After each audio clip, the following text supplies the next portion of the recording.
Hello, humans of Earth, natural humans. Danielle here from Syntropic Agroforestry Australia, and welcome to the 5-day edible garden challenge. I'm going to give you some amazing, valuable information. It will be very quick. It's like a taste and the best tips and tricks of what I can give you so you can action them this week and get it done. Either start from, if you're starting from scratch, whether you're renting or you own your own land. If you're going to be doing this in pots, in garden beds, if you have a small backyard or you have lots of land to work with. Either way, this is going to help you take the steps this week and get further in your garden, whether it's existing or not. So today's video is all about the garden plan, the location and design of your garden, really just the basics of what you think about, but also what you need to get started with just the foundation of it. So I'm in my backyard today. For me, I have acreage, and but I've also had rentals. I've grown in pots, I've had garden beds, I've converted lawn to crop. So so I've had people come to my workshops, my Syntropic workshops, that are growing in pots, or they just want to grow in their backyard and they've got like a few meters of space as well, or they have acres of space. It's starting to get a bit windy, so I hope the audio is still okay. So yeah, if you've got existing garden beds, or you want to move your garden bed, or you're starting from scratch, just get a piece of paper, especially if you're a visual person or information-based person, you want to write some notes. It would be really good for you to even just draw it out. It just solidifies it. So grab a piece of paper and draw your home and your land area, and then the location roundabouts where you're thinking of putting your garden bed. So the first thing, for whether you own your own home or you rent, that I want to help you become aware of, if you're not already, is that usually, for the past 30 years I think, is that foundations of homes usually have termicide sprayed underneath them. If they're older than that, maybe not, but then you've got other things to test for, like lead, things like that. But this is why garden beds are so useful, building on top and giving them more height. You just want to be mindful of a few things to do with this. So usually in permaculture they say like observation and interaction.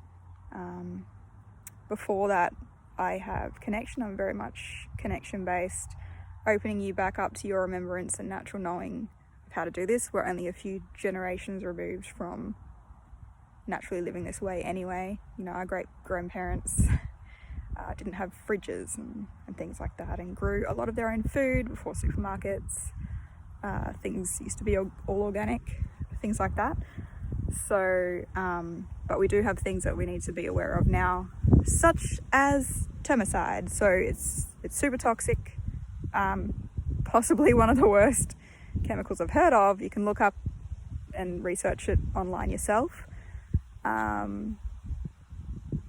And it's supposed to last 100 years, but they reckon it could last 1,000 years. So, I mean, you can do soil tests. I don't. I just, you need to do what you need to do if you're going to grow your own food, especially in these times. If you're renting, you can always ask permission. Most homeowners don't mind you putting in a garden bed, and usually they're stoked. So you can ask your rental place. Or you could do it and then return it back to the way it was by the time you leave. because in times of like, you know, if there's any sort of food scarcity or anything coming up, you just got to do what you need to do for you and your family. And but it's always good to ask, because they're probably fine with it. But you also want to put it in the best position, so they might have an idea of where it could go, but don't even, you know, just put it where it's going to be best for like what you need for sun and stuff. I lived in a rental where they had existing garden beds, which was great, but they were shaded out and underneath some palm trees. It's not going to work great for that. So say if you're watching this and you have, I don't know, a balcony. Some people used to ask me, what can I grow if I get less than 3 hours sun? I'm like, basically nothing. You might need grow lights. You might think about microgreens or something. But there are plants that withstand having more shade, more like leafy greens, mostly lettuce, things like that. Some spinaches can handle having more shade. So, but before we even talk about the sun, you want to watch what happens when it rains, and where the water flows, because depending where you're going to put your garden beds, you want to consider how many meters away from the foundation of the house it is. So maybe you raise it a bit, but also, does the water flow down that way from the house? But usually when water soaks into the soil, into the land, it goes on a 45-degree angle. But if it's flooding, you want to look for boggy areas where water sits, which way it flows. So you want to think about that chemical under the house and which way it's flowing towards, and how much further maybe you need to have your garden beds, and if you want them to be movable or not, or if you can just put them on top of the ground. So beginning of 2020, when we were renting on the Gold Coast, I built, and not that far from the house either, but it was the only patch we had, I put biodynamic crops and grew lettuce, bok choy, kale, but I built it on top and I used biodynamic soil, because the microbes in that have also been, it's been said that it can negate the effects of even like Roundup and chemicals like that. So biodynamic soil can be another way. But yeah, so the first thing is watching the water, how the water flows on the land. Wind can be one thing to consider. Not many do, but some people say, you know, I live near the ocean, what can I grow? But they have had successes with trees and vegetables. So even in high wind, people with balconies, and they've been fine. But what does happen with wind is evaporation. So what used to be the case, especially out here in the Lockyer Valley, was that it would have, past tense, twice the amount of evaporation as it did rain. So the wind used to be quite drying out here and could take the moisture right out of the soil. But that's another thing that we're going to get to when we start talking about mulch. So when you're considering a location, you're thinking foundation of the house, term aside, which way does the water flow? Watch it when it rains. Wind, depending, probably won't be an issue though, and how much sun it gets. You want all day sun. Really, you want all day sun, but there's also some plants to think about that could be near windows or not. So the boggy, but yeah, is it getting enough sun? So you want all day sun, really, to really be able to grow anything. You want a position somewhere on your land where you can get that. So when we were on the Gold Coast, I only had just like a strip down the house, and we didn't exactly get all day sun, but the fruit trees could still reach and get enough.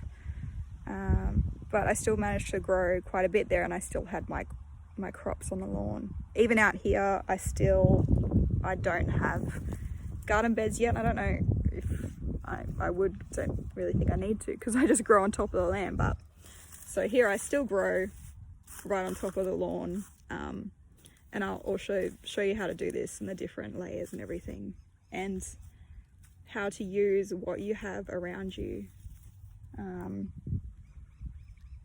so that you can get most of what you need from the land, and you won't have to go out and get too many things. But there might be some, depending on what you've got available. So yeah, optimal all day, but also most of the year. Full sun is fine, is perfect for most of the seasons. It's just in summer is the most intense, obviously, for us in Australia. And if you're growing things like, mostly just like celery and cilantro, struggle in Australia more than any other plant. So if you've ever felt like a failure because you're growing celery or coriander, and you're like, oh, why does it keep bolting, or why is the taste so strong? Cilantro is just harder to grow in Australia because it likes cooler temperatures, so it goes to bolt very easily. There's a Mexican variety, like perennial, that you can try, but also with celery they grow a bit in shade to make the taste milder. So there's little things like that. But also pawpaw trees, you don't want them too close to your house windows. They off gas, so probably don't put them in a greenhouse either. So in the heat of summer, you can provide some shade if you notice some things struggling. And if you're away all day, some things might need watering morning and night. And that's another thing with watering. Most plants prefer nighttime watering where the water can sit. Some don't. The more mildewy, moldy ones, like zucchini, or even like cucumbers, even tomatoes and things like that, you want to water them in the morning so that the water's not sitting on them and they won't get those fungal issues. So yes, we've talked about termicide, water flow, sun, and you can create shade, and you could consider, you don't have to get like a veg pot or anything, but you could consider putting or creating shade that you can, like a lid on your garden beds to take on and off. Out here I just try to plant under the trees a little bit.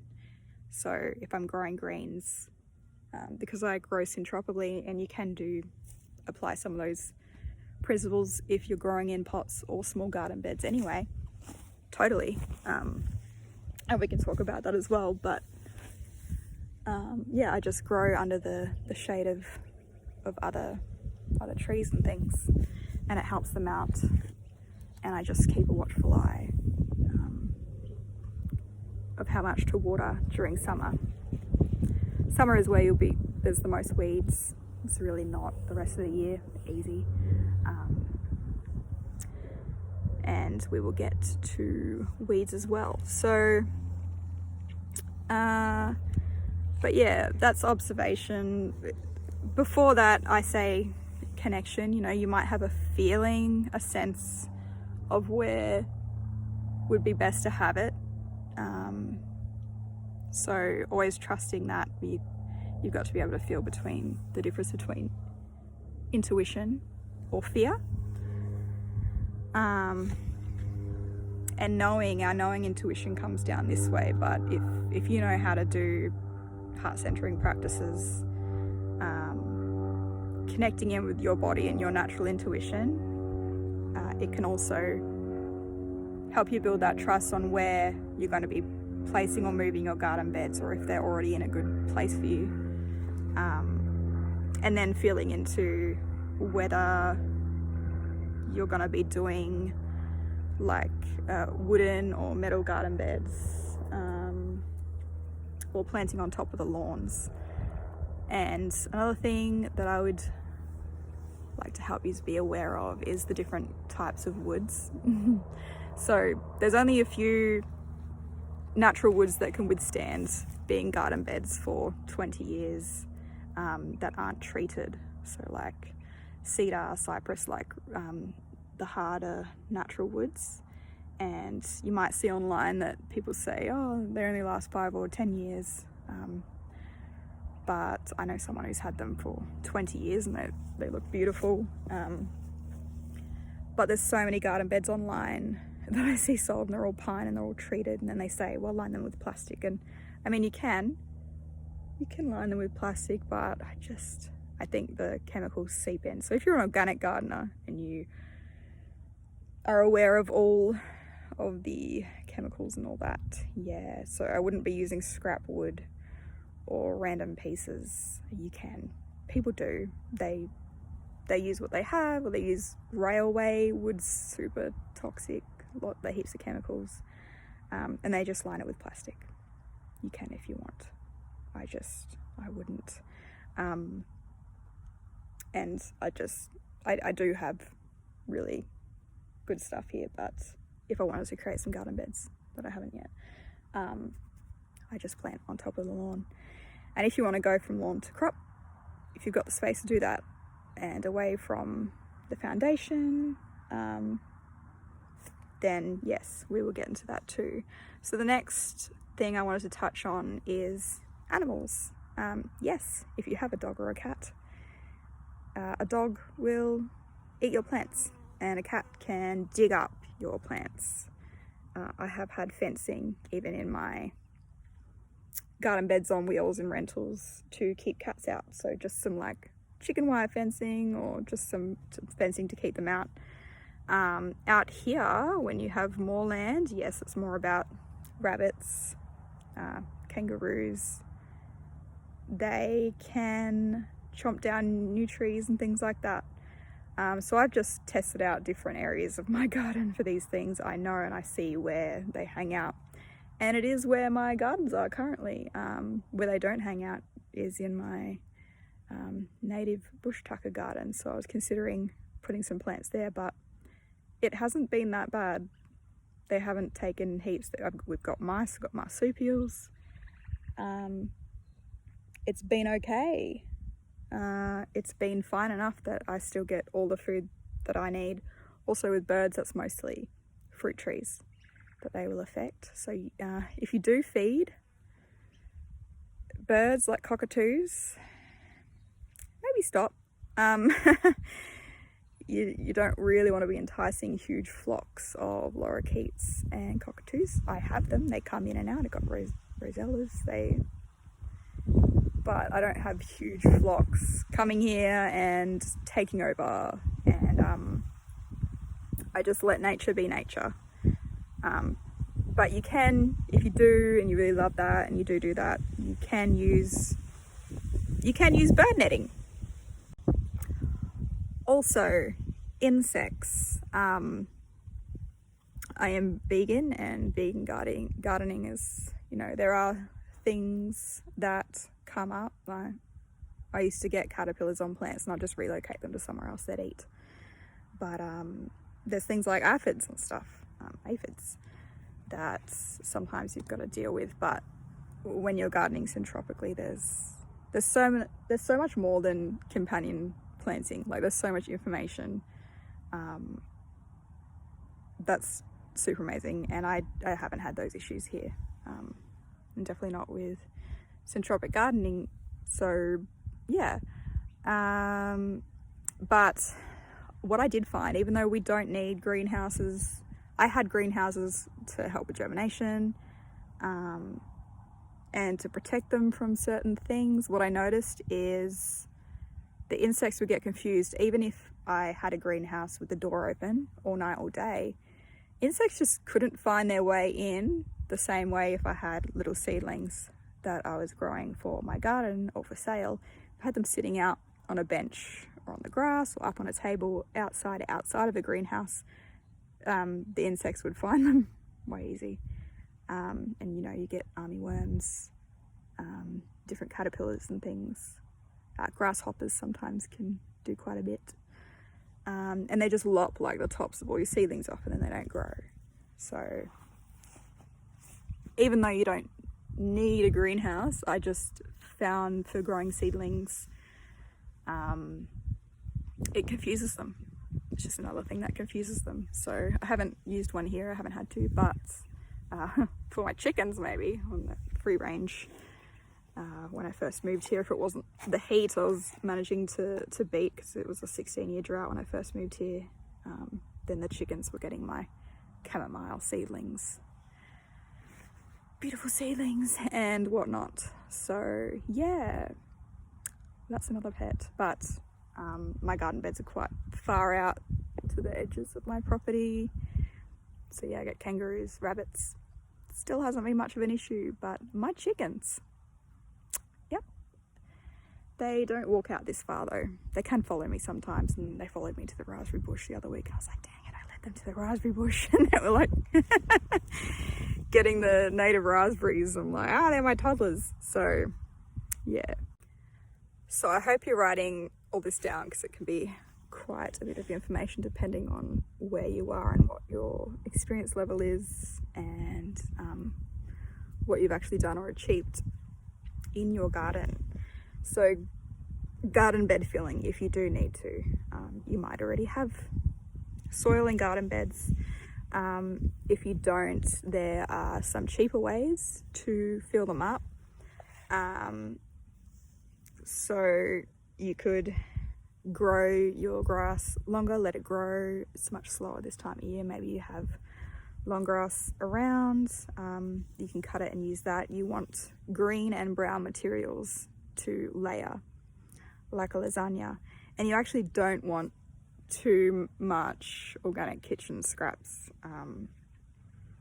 It can be too wet, but you mostly want to layer the green and brown materials. So maybe you've got some sugarcane mulch around, or some straw. Sorghum's really good, straw's really good, lucerne. They can have the least amount of weeds, but also the most organically grown sometimes. Yeah, so you want carbon layers, nitrogen layers. You can use bark, branch. Sorry, I need to get my phone fixed. I've leave it in the garden and lose it, but also dropped it quite a few times. Technology. But I was explaining garden bed filling up your garden beds. You might already have soil. You might have soil sitting in old pots that you could reuse, that a plant has died in, or you know, it's just sitting around. You might have chickens, cows, things to pick up, to use. So here's what your sorghum looks like. You can get them in big round bales from produce places. You can get smaller bales of lucerne and stuff. You might have to drive out a bit, visit some country to find some, or there might be some locally. Just check. And this is what grass looks like. So this is what this is black wattle. This is what wattle acacia can look like. Great for nitrogen layer. And this is gum tree. Cut off the branches and the leaves, and you can use this as well for water content layer. This is a wattle in flower, and it's actually best to prune and cut when it's flowering. Releases the growth hormone. But tomorrow I will show you collecting seeds, dividing plants, taking cuttings and things to grow out your edible garden. Also, pine trees can also be great for nitrogen layer. So these can be used as well for content, building up your garden beds, or I do use grass, but there's specific ways to use it. There's wrong ways to use it and right ways to use it. So the worst way I see it used is people bunch it up around fruit trees or trees, and they just leave it there and they keep doing it over and over, like every week. And it slowly rots the trunk of the tree. You've always got to leave a gap so the air gets to where the tree meets the earth. But also mowed grass is quite shorter. It can be not as much air or space coming through it, so it can be too dense over time. People overkill it, putting so much on top, and it can attract termites that way. Well, then the tree gets sick because the trunk's suffocated. So that was happening on this land when I first got here. I just had to pull away the grass from the base of the trees and just give it a bit of room to breathe. And then most of them had termites because they come in for a specific job, because the tree was dying. So then I would just have to help the tree get healthier again, and the termites would go away. But I mean, for termites you can also use diatomaceous earth. There are studies online with diatomaceous earth on subterranean termites that you can look up, but I've used it, it works. So beautiful natural way to handle termites. But you want to walk around your land, you can collect grass clippings, leaves, branches, straw. You can get sorghum, lucerne. They're some of the least have the least weeds in them. You might need to pick up some chicken poop, clean out the coop, pick up some cow poop if you've got that. You could cut off branches of wattles, acacia, gum trees, things. You can lay them in. It will break down and lower down over time. So you do want some soil on top if you're going to be starting straight away.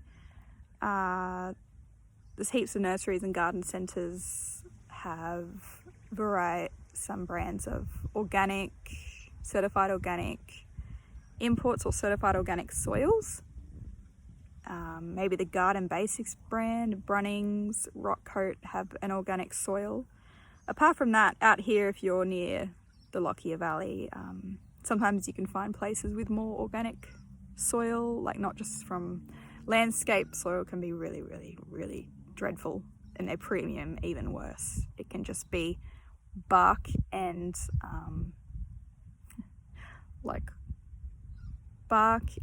slaughterhouse material, and it's like black, and it just kills. Kills even lawn. Some landscapers have nice stuff if they know what they're doing, and some do not. But yeah, out here there's like McLeod's. There's a guy at Toowoomba markets that sells he said he has like a soil that he mixes with aloe vera. Sounds super amazing. And then there's Red Soil Organics. They have around the east coast of Australia, from like Gympie down to Gold Coast, Brisbane. They've got biodynamic soil available, Red Soil Organics. So there's some of the soils you can get, or you can try to find more a sandy soil instead of one that has heaps of bark in it. You want the more denser soils is what you're looking for, the sandier one. If it's got bark, it's mostly just it's not going to hold. It's not very good for roots and things like that. So you can do, if you're filling up new garden beds or you're just building on top, garden bed turnover, like between seasons and crops. So a lot of people turn over their soil and take out all the weeds and pull everything out. I definitely do no-till, and the best tip and number one tip, the best thing to learn literally after watering habits, is do not pull weeds. Cut them. Whether it's grass or weeds, cut. If you want to, I don't know, smother some grass at the base of a tree, use cardboard or newspaper. Build on top. And same with weeds. You know, it's mostly only going to be an issue in summer. They can go wild. But you want to cut. Because if you pull up the roots out near the base of a tree or near your plants or in your garden bed, you're disturbing the life in the soil. You're killing microbes, the little cities they make. You're destroying life. It's probably one of the best things I learned and that I've practiced ever since. You cut weeds, do not pull them. You are destroying your soil and decreasing its value. Weeds are there to fix nitrogen. They're there to fix issues. They're fixing a problem in the soil. And when you pull them out, you've destroyed their job, what they've done so far, and you're physically attacking, going to war with the microbes. Just cut, okay? Just cut, please. Also covering the soil. You always need to cover the soil. Whether you've dug up a tree and the soil's exposed, I had that out the front recently. Covered it with some sorghum mulch while I'm waiting. In your garden beds, never leave it bare. Never leave it bare, not even for a day. If you're waiting between things, find a way to cover it. Grass clippings, anything. Branches, leaves, anything. Cover your soil from the sun because the sun kills all bacteria and all microbes. It's very antimicrobial, antibacterial. It's beautiful, it's amazing, has many benefits, but it will kill the life of exposed soil. And you want to keep those microbes alive, or they stop when it's dry. And you don't want your soil to dry out, and you don't want to kill the microbes and life in your soil. So always keep even if you're growing little seedlings in tiny pots, just sprinkle some. You don't have to layer it on. If you're growing seeds, you've sowed some seeds, just sprinkle some mulch on top, just lightly, like leaf litter, like you'd see in a just lightly over the top, please. So cut weeds, not pull, and cover your soil, no matter what. Even put anything over it, fabric, whatever, old bed sheet, while you're waiting. And then once you have all your plants in, it's definitely much easier to mulch first, then put your plants in. Then you're just digging out little holes or digging out little rows to put your seeds in.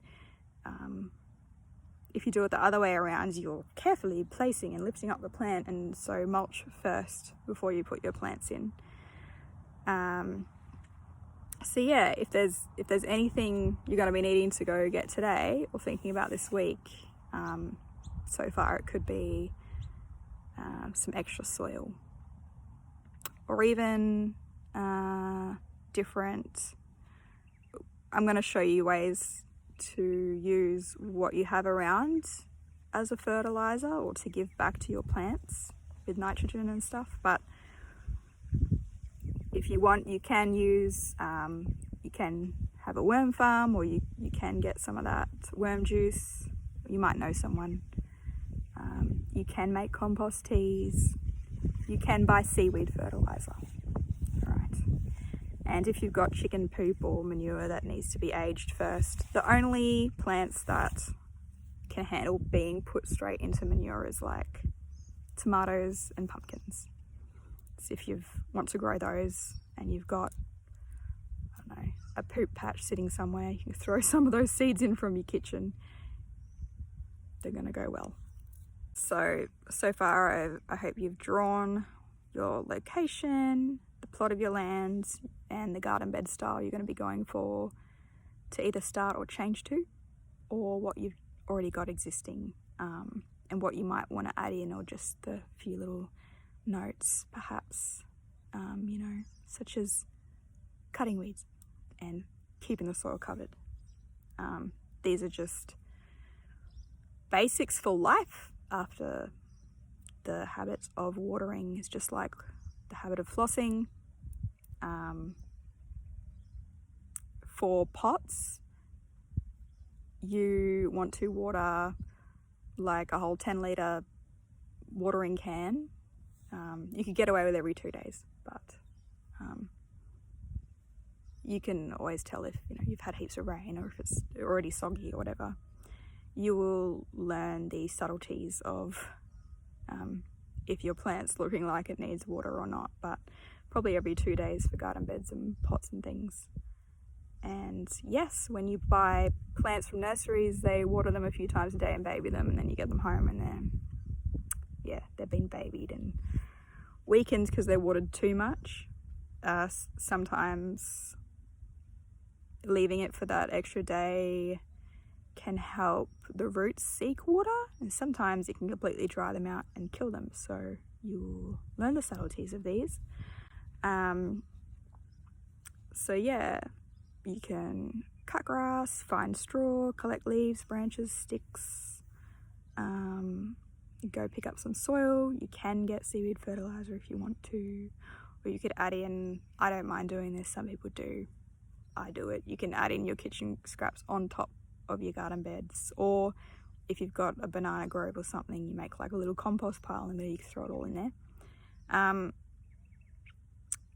People don't like doing that because they think it attracts rats and mice. They eat anything, so they exist and live whether you throw your scraps out or not. But yeah, I guess people don't want them too close to the house. So yeah, that is it for today. And your action for today was making that design plan for your garden bed. And you can, if you want to, write down ideas of what you want to be growing in it, and plants or seeds that you're going to be after, whether you're swapping with neighbours or you're going to get cuttings off someone. You're going to grow your own seeds from the kitchen. But yeah, you don't need to think too much about shelter or shading or anything yet. Just deciding where's the best place with the most sun, it's the healthiest place to have your garden beds, and what style you're going after, if it's going to be on the lawn or not, and just collecting materials. So yes, please do that, and take a photo if you want to and share in this group challenge your space. You can take a photo of the space and what you're doing there, or your existing garden beds. Yeah, and I'll just let you guys know that this Sunday coming up, so 7th of August, I do have a Syntropic Agroforestry workshop on in person in the Lockyer Valley. So that's one offer I've got coming up lately. So if you do want to come to that, you can go to the Syntropic Agroforestry Australia page and message me through there. So yes, this is today's tasks and actions, and there'll be one of these videos every day. So I will see you tomorrow. Happy gardening.